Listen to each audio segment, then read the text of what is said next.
Hello everybody, welcome to my channel. इस video में हम क्लास 9 फिजिक्स का second chapter motion in one dimension को आगे बढ़ाएंगे। आज हमारा सेकेंड लेक्चर है। शुभिका अग्रवाल ने मुझे होमवर्क भेजा है। उन्होंने अपना स्कूल का नाम नहीं मेंशन किया है। And Abhinav Bhardwaj from Don Bosco Academy from Patna, he has sent me the homework. Today's topic is speed. Definition पढ़ते हैं। The speed of a body is the rate of change of distance with time.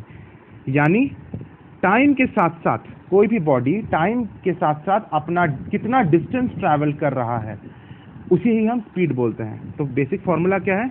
Distance divided by time. तो speed का formula क्या है? Distance by time को हम speed बोलते हैं। ये फॉर्मूला याद रखना है कि कितना डिस्टेंस ट्रैवल हो रहा है टाइम के साथ साथ, इसे ही हम स्पीड बोलते हैं। इसका सिंबल क्या है? Small v। डिस्टेंस का सिंबल क्या है? Capital S। टाइम का सिंबल क्या है? Small t। यानी इस सिंबलिक फॉर्म में लिखेंगे तो v equals to s by t. ध्यान से सुनो एक चीज कि s स्पीड नहीं है। बच्चे कंफ्यूज कर जाते हैं, सोचते हैं कि s स्पीड है। s स्पीड नहीं है। ये जो v है ये स्पीड है। s क्या है? डिस्टेंस है और t टाइम है। ठीक है, ये क्लियर हो गया। It is a scalar quantity. Speed क्या होता है? स्केलर क्वांटिटी होता है, क्योंकि इसमें सिर्फ मैग्नीट्यूड होता है, इसमें डायरेक्शन का कोई कॉन्सेप्ट नहीं है। कभी कभी हम स्पीड को स्मॉल u से भी डिनोट करते हैं। या तो u से डिनोट करो या तो स्मॉल v से डिनोट करो।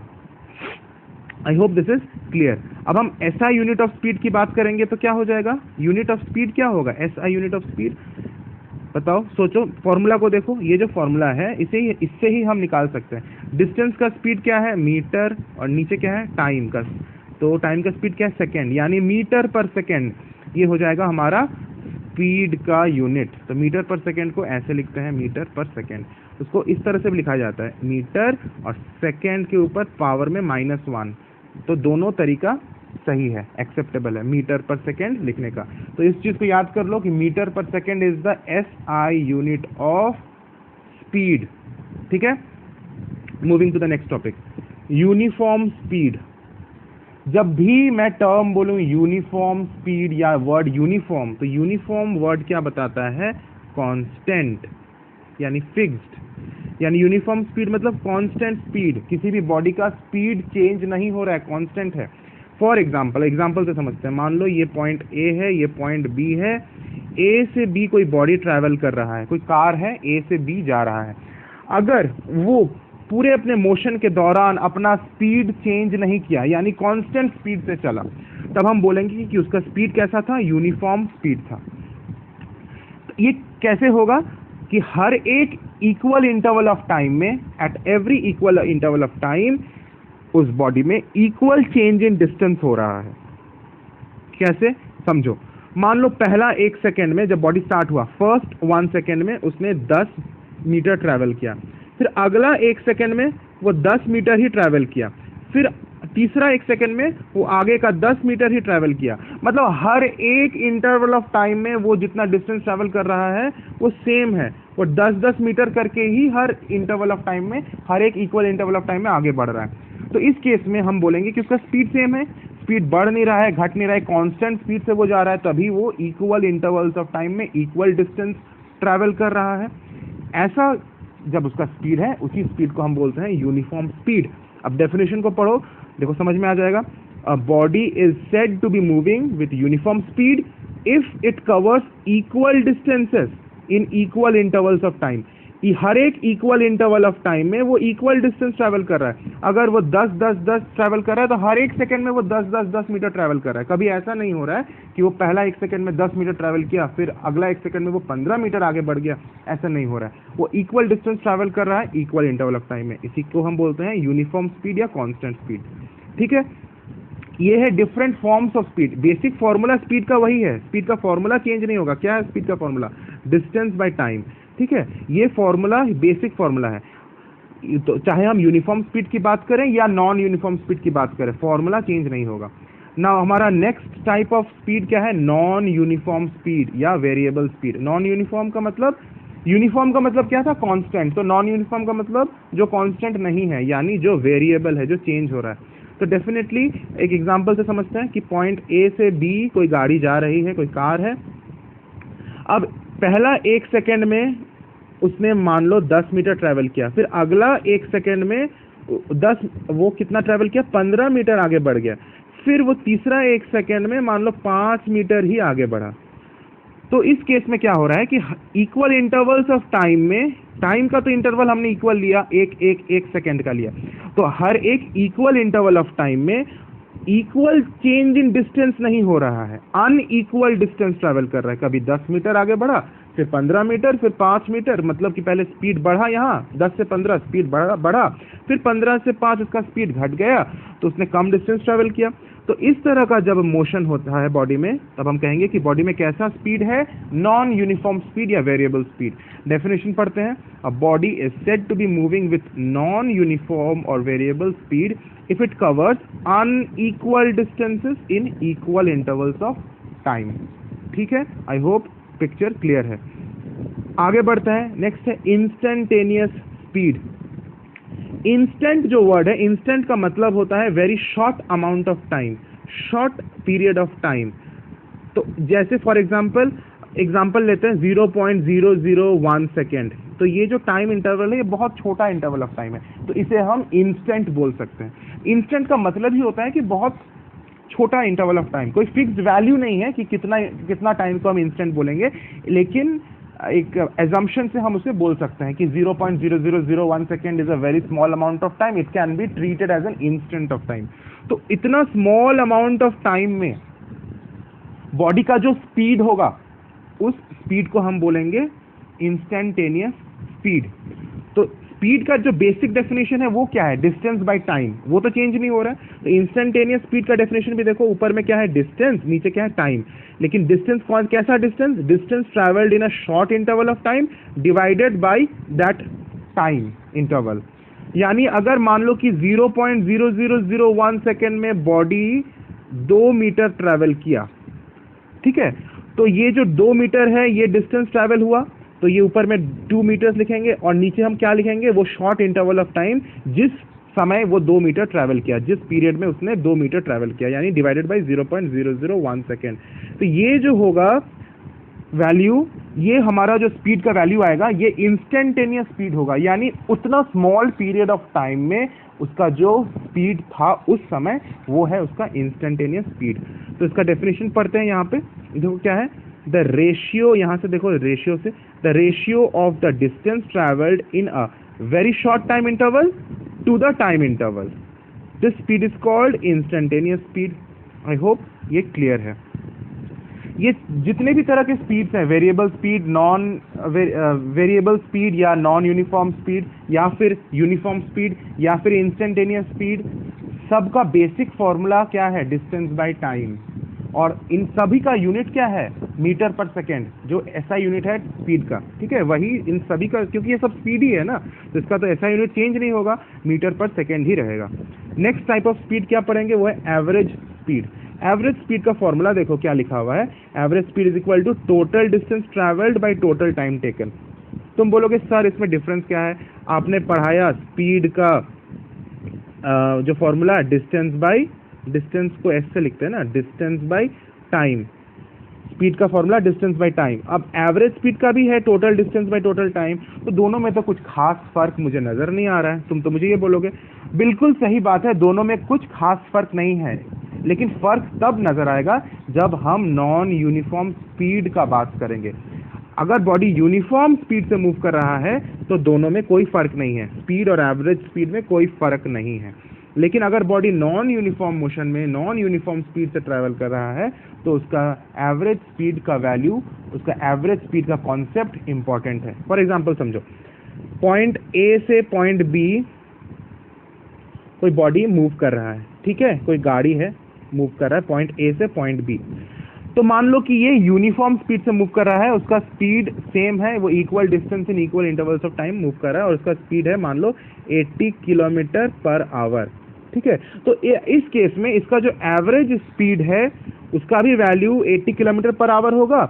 इसका जो नॉर्मल, अगर हम इसका स्पीड का बात करेंगे, वो भी 80 किलोमीटर पर होगा। इसका यूनिफॉर्म स्पीड का वैल्यू भी 80 किलोमीटर पर होगा और इंस्टेंटेनियस स्पीड का वैल्यू भी 80 किलोमीटर पर आवर होगा। लेकिन अगर बॉडी नॉन यूनिफॉर्म मोशन में मूव कर रहा है, अब नेक्स्ट एग्जांपल समझो कि बॉडी नॉन यूनिफॉर्म मोशन में मूव कर रहा है, यानी ए से जब वो बी जा रहा है तो पहले कुछ इंटरवल ऑफ टाइम, मान लो कि 1 घंटा में वो एक पर्टिकुलर स्पीड से चला, उसके बाद वो दूसरा 1 घंटा वो कुछ और स्पीड से चला, फिर तीसरा 1 घंटा उसका कुछ और स्पीड था, यानी स्पीड चेंज हो रहा था ड्यूरिंग इट्स मोशन। ऐसे केस में उसका जो एवरेज स्पीड है वो कैसे निकालेंगे? तो अगर मान लो ए से बी का टोटल डिस्टेंस 80 किलोमीटर है, ठीक है, और ये 80 किलोमीटर ट्रैवल करने में उसने टोटल कितना टाइम लगाया? 1 घंटा का टाइम लगाया। ये 80 किलोमीटर उसने ट्रैवल किया, लेकिन जब वो ट्रैवल के दौरान उसका स्पीड कांस्टेंट नहीं था, कभी स्पीड ज़्यादा हो रहा था, कभी कम हो रहा था, फिर कभी ज़्यादा हो रहा था, फिर कभी कम हो रहा था। ऐसे करते करते with the different values of speed उसने ट्रैवल किया और वो ए से बी पहुंचा। लेकिन जब ए से बी पहुंचा, अगर हम बोलेंगे कि आपका स्पीड क्या था, अपने जर्नी के दौरान आपका स्पीड क्या था, तो वो अपना स्पीड क्या बताएगा? एवरेज स्पीड का वैल्यू बताएगा। वो बताएगा कि मैंने टोटल डिस्टेंस कितना ट्रैवल किया ए से बी, 80 किलोमीटर, और मैंने 1 घंटा में किया, तो मेरा total distance travel divided by total time taken, मेरा एवरेज स्पीड हो गया 80 किलोमीटर पर आवर। ये मेरा एवरेज स्पीड होगा, ये आदमी ऐसा बोलेगा।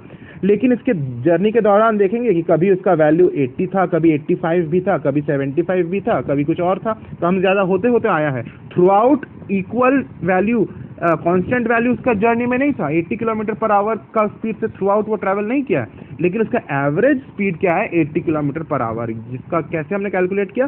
Total distance by total time से हमने इसको कैलकुलेट किया। ये फॉर्मूला याद कर लेना। एवरेज स्पीड का क्या है? Total distance travelled by total time taken. I hope clear हो गया है। एवरेज स्पीड क्या होता है, यूनिफॉर्म स्पीड क्या होता है, नॉन यूनिफॉर्म स्पीड क्या होता है, इंस्टेंटेनियस स्पीड क्या होता है, ठीक है। नेक्स्ट जो टॉपिक है, इंपॉर्टेंट टॉपिक है, वेलोसिटी। देखो अब बहुत इंपॉर्टेंट चीज है स्पीड। जो मैंने अभी बताया तुम लोगों को, स्पीड कैसा क्वांटिटी है? स्केलर क्वांटिटी, यानी इसमें डायरेक्शन का कॉन्सेप्ट नहीं है, सिर्फ और सिर्फ मैग्नीट्यूड चाहिए मुझे। लेकिन वही अगर वेलोसिटी ले लें तो वेलोसिटी में क्या है, वो रहता है मैग्नीट्यूड के साथ साथ डायरेक्शन भी बताना पड़ता है, किस डायरेक्शन में मूव कर रहा है बॉडी। तो मैग्नीट्यूड और डायरेक्शन दोनों हमें चाहिए, तो हम इसका कैसा क्वांटिटी है? ये वेक्टर क्वांटिटी है। आई होप इसमें कोई डाउट नहीं है। तो वेक्टर क्वांटिटी होता है वेलोसिटी, इसमें डायरेक्शन बताना पड़ता है, ठीक है। इसीलिए इसका डेफिनेशन देखो क्या लिखा हुआ है, velocity of the body is the distance travelled per second by a body. Time क्या है? पर सेकेंड, 1 सेकेंड के टाइम के रेस्पेक्ट में लिया जाता है। तो डिस्टेंस ट्रैवल पर सेकेंड तो है, लेकिन एक इंपॉर्टेंट फ्रेज ऐड कर दिया गया है, क्या? In a specified direction. Direction specified होना चाहिए। तो डायरेक्शन जब हम स्पेसिफाई कर दिए हैं तो वो क्या हो गया है हमारा? वेलोसिटी। यानी वेलोसिटी का 2 कंपोनेंट होता है। यस, तुम जो सोच रहे हो बिल्कुल सही सोच रहे हो। क्या क्या कंपोनेंट होता है वेलोसिटी का? 2 कंपोनेंट। वेलोसिटी का 2 कंपोनेंट, एक होता है मैग्नीट्यूड, जिससे हम स्पीड बोल सकते हैं। स्पीड तो होना ही चाहिए, स्पीड के साथ साथ डायरेक्शन भी होना चाहिए। अगर हम स्पीड ऑफ द बॉडी और डायरेक्शन ऑफ द बॉडी दोनों बोल रहे हैं, तब उस चीज को हम क्या बोलेंगे? वेलोसिटी बोलेंगे। I hope this is clear. That means velocity contains the magnitude as well as the direction, ठीक है। तो ये हो गया हमारा वेलोसिटी का definition. Uniform velocity very similar. अभी अगर तुमको यूनिफॉर्म स्पीड समझ में आ गया तो यूनिफॉर्म वेलोसिटी कुछ भी डिफरेंस नहीं है, सिवाय एक डिफरेंस का कि इसमें डायरेक्शन स्पेसिफाइड होना चाहिए। तो यहाँ क्या लिखा हुआ है? If a body travels equal distances in a particular direction in equal intervals of time. तो यहाँ पे भी equal distances in equal intervals of time लिखा हुआ है, लेकिन क्या ऐड कर दिया गया है? ये चीज ऐड कर दिया गया है, इन अ पर्टिकुलर डायरेक्शन। किसी भी एक पर्टिकुलर दिशा में जब बॉडी इक्वल डिस्टेंस ट्रैवल करता है इक्वल इंटरवल्स ऑफ टाइम में, तो body said to have uniform velocity या फिर कांस्टेंट वेलोसिटी। और कोई डिफरेंस नहीं है, सिर्फ डायरेक्शन पर्टिकुलर एक फिक्स डायरेक्शन में होना चाहिए, यही डिफरेंस है। नॉन यूनिफॉर्म वेलोसिटी, देखो यहाँ पे थोड़ा इंपॉर्टेंट चीज तुमको समझना है, इससे कुछ क्वेश्चंस पूछ देता है, ट्रिकी क्वेश्चंस, होमवर्क में भी मैंने इंक्लूड किया है वो क्वेश्चन, ठीक है। तो समझो क्या बोला जा रहा है। नॉन यूनिफॉर्म वेलोसिटी का मतलब क्या है कि वेलोसिटी क्या होगा, वेलोसिटी चेंज हो जाएगा, वेलोसिटी चेंज हो रहा है, कांस्टेंट वेलोसिटी नहीं है। अब वेलोसिटी चेंज होने के लिए दो चीज हो सकते हैं, दो पॉसिबिलिटीज है।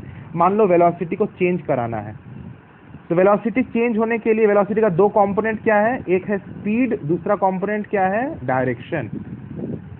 तो मान लो कोई बॉडी एक फिक्स्ड डायरेक्शन में मूव कर रहा है, एक पर्टिकुलर गति में मूव कर रहा है, लेकिन उसका स्पीड चेंज हो रहा है, स्पीड बदलते रह रहा है, डायरेक्शन नहीं बदल रहा है, स्पीड बदल रहा है। तो क्या हम बोलेंगे कि उसका वेलोसिटी कांस्टेंट है? नहीं, वेलोसिटी कांस्टेंट नहीं है, क्योंकि वेलोसिटी को कांस्टेंट होने के लिए, वेलोसिटी को यूनिफॉर्म होने के लिए उसका स्पीड को भी यूनिफॉर्म होना है और उसका डायरेक्शन भी एक फिक्स्ड डायरेक्शन होना है।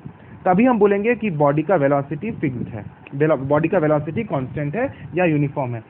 और नॉन यूनिफॉर्म वेलोसिटी होने के लिए क्या हो जाएगा, अगर उसका स्पीड चेंज हो रहा है या उसका डायरेक्शन चेंज हो रहा है या दोनों चेंज हो रहा है, तब हम बोलेंगे कि बॉडी नॉन यूनिफॉर्म वेलोसिटी में मूव कर रहा है, ठीक है। हो सकता है थोड़ा कंफ्यूज कर गए होगे, लेकिन अभी हम तुम्हारा कंफ्यूजन मिटाते हैं। ध्यान से देखो, ये जो डायग्राम है, घबराओ नहीं, समझ में आ जाएगा, बड़ा इजी चीज है।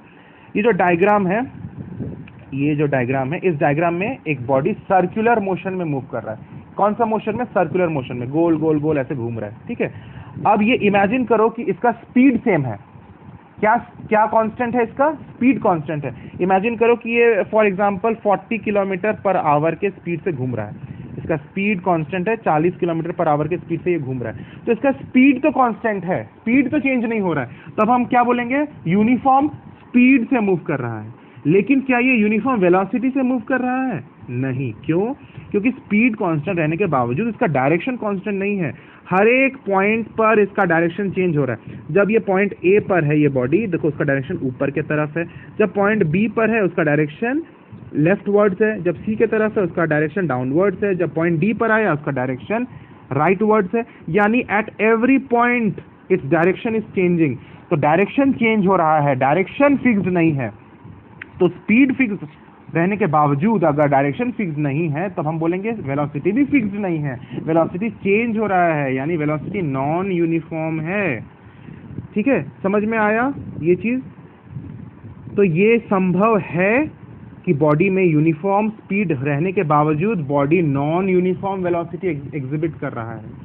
ये वाला केस में जब बॉडी यूनिफॉर्म सर्कुलर मोशन में मूव कर रहा है, उसका स्पीड कांस्टेंट है, स्पीड यूनिफॉर्म है, लेकिन उसका डायरेक्शन कांस्टेंट नहीं है, इसीलिए उसको बोलेंगे नॉन यूनिफॉर्म वेलोसिटी। अब देखो पढ़ते हैं definition. If a body moves unequal distances in a particular direction in equal intervals of time, तो डेफिनेटली नॉन यूनिफॉर्म वेलोसिटी होगा, क्योंकि अनइक्वल डिस्टेंस ट्रैवल हो रहा है इन अ पर्टिकुलर डायरेक्शन। डायरेक्शन चाहे फिक्स्ड रहे लेकिन डिस्टेंस फिक्स नहीं है, मतलब स्पीड चेंज हो रहा है, तो definitely no doubt non uniform velocity होगा। लेकिन एक दूसरा पॉसिबिलिटी क्या है? If it moves equal distances in equal intervals of time, अगर वो इक्वल डिस्टेंस ही मूव कर रहा है, डिस्टेंस अनइक्वल नहीं है, but its direction of motion does not remain same, direction change हो रहा है, तब भी हम बोलेंगे कि वेलोसिटी वेरिएबल है, नॉन यूनिफॉर्म है। ठीक है, आई थिंक तुम्हारा ये पिक्चर अभी थोड़ा थोड़ा क्लियर हो रहा है। आगे बढ़ते हैं। Average velocity. एवरेज वेलोसिटी का फॉर्मूला क्या है? Displacement bye total time taken. देखो स्पीड का फॉर्मूला क्या था? स्पीड का था डिस्टेंस बाय टाइम, है ना, डिस्टेंस बाय टाइम। ये तो ऑलरेडी हम जानते हैं, हमने पढ़ा अभी, speed is distance by time. लेकिन वेलोसिटी का क्या हो जाएगा? डिस्टेंस तो नहीं बोलेंगे, वेलोसिटी वेक्टर क्वांटिटी है, इसलिए डिस्टेंस का कॉरेस्पॉन्डिंग वेक्टर क्वांटिटी क्या होता है? डिस्प्लेसमेंट। ये याद है तुम लोगों को पहला लेक्चर में बताया था कि डिस्टेंस में अगर डिस्टेंस अगर स्केलर क्वांटिटी है तो उसी का एनालॉगस वेक्टर क्वांटिटी क्या है? डिस्प्लेसमेंट। यानी velocity equals to displacement by time.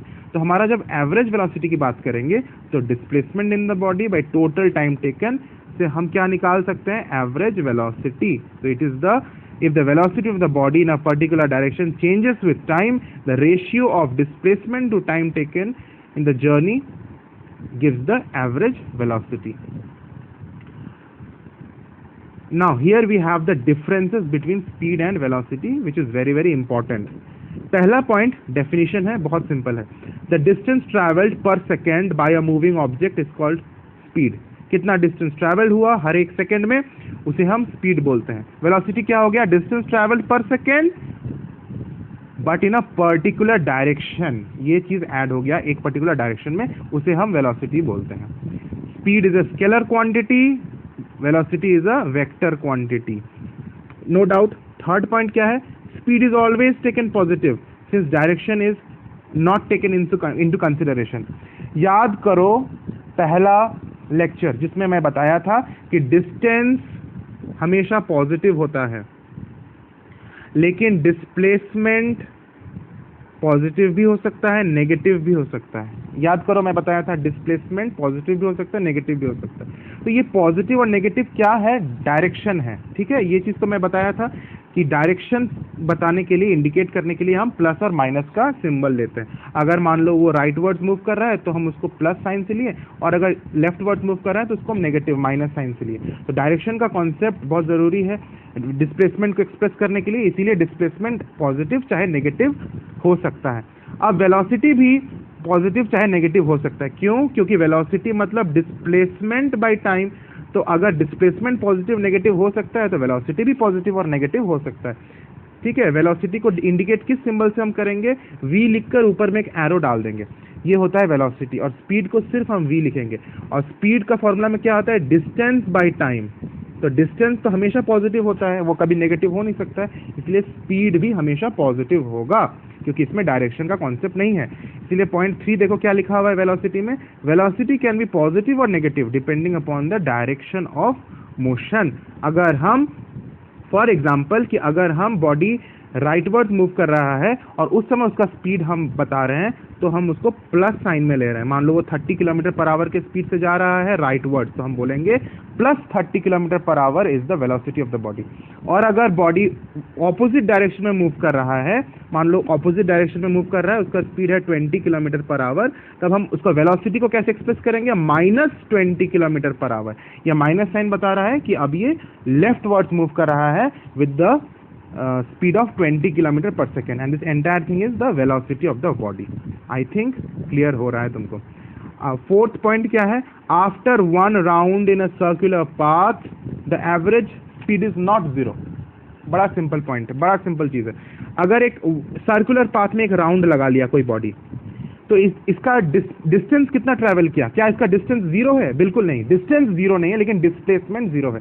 Displacement zero क्यों है? क्योंकि ये अपने ओरिजिनल पॉइंट में आ गया है. तो मैं अपना पहला लेक्चर में इसमें डिटेल में पढ़ाया था, अगर नहीं देख लो तो पहले उसको देख लो, कि अगर वो बॉडी अपने इनिशियल पॉइंट पर वापस आ गया तब उसका डिस्प्लेसमेंट जीरो है, लेकिन डिस्टेंस जीरो नहीं है, क्योंकि उसने कुछ ना कुछ डिस्टेंस, तो एक्चुअल जो पाथ है उसका लेंथ जो होगा वही उसका डिस्टेंस होगा. सपोज उसने इस पाथ का लेंथ, मान लो इस सर्कल का सर्कमफेरेंस है मान लो 5 किलोमीटर, तो इसने 5 किलोमीटर डिस्टेंस ट्रैवल किया, लेकिन उसका डिस्प्लेसमेंट जीरो है.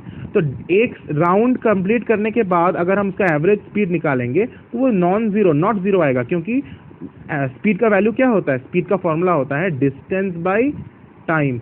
तो डिस्टेंस का तो वैल्यू नॉन जीरो है, तो कुछ ना कुछ वैल्यू तो होगा, टाइम का भी कुछ ना कुछ वैल्यू है, तो वो नॉन जीरो आएगा. लेकिन after completing each round in circular path, average velocity उसका जीरो होगा, क्योंकि वेलोसिटी मतलब डिस्प्लेसमेंट बाय टाइम. तो डिस्प्लेसमेंट तो जीरो है, तो zero by anything is zero. इसीलिए हमारा वेलोसिटी क्या हो जाएगा? जीरो हो जाएगा एक राउंड करने के बाद. कोई भी बॉडी अगर अपने इनिशियल पॉइंट में वापस आ जा रहा है, उसका वेलोसिटी जीरो हो जा रहा है, लेकिन उसका स्पीड नॉन जीरो रहेगा. I think this point is clear to you. ठीक है, अब आज के होमवर्क की तरफ बढ़ते हैं. होमवर्क को देखो. Define uniform speed, I think कर लोगे, आज हमने डिस्कस किया. नॉन यूनिफॉर्म स्पीड, ये भी तुम लोग कर लोगे. सेकेंड क्वेश्चन देखो. Is it possible for a body to have non uniform velocity but constant speed? क्या ये संभव है कि किसी बॉडी में कांस्टेंट स्पीड है लेकिन वेलोसिटी यूनिफॉर्म नहीं है, नॉन यूनिफॉर्म वेलोसिटी है? तो मैंने बताया था ना कि बॉडी अगर सर्कुलर पाथ में कांस्टेंट स्पीड से मूव कर रहा है तो उसका स्पीड तो कांस्टेंट है, लेकिन उसका डायरेक्शन चेंज हो रहा है at every interval of, at every instant of time. हर एक पॉइंट में उसका डायरेक्शन चेंज हो रहा है, इसीलिए उसका वेलोसिटी नॉन यूनिफॉर्म होगा। ये चीज़ तुम्हें लिखना है, एक्सप्लेन करना है अपने वर्ड्स में। तो आई थिंक ये कर लेना, ये तुम्हारा अपना कैपेबिलिटी अपने वर्ड्स में लिखना। तीसरा क्वेश्चन क्या है, right 4 differences between speed and velocity. तो यहाँ पे अभी अभी मैंने बताया 4 differences between speed and velocity. Homework को करके मुझे यहाँ सेंड कर देना इस ईमेल आईडी पर। मिलते हैं अपने नेक्स्ट लेक्चर में। Thank you.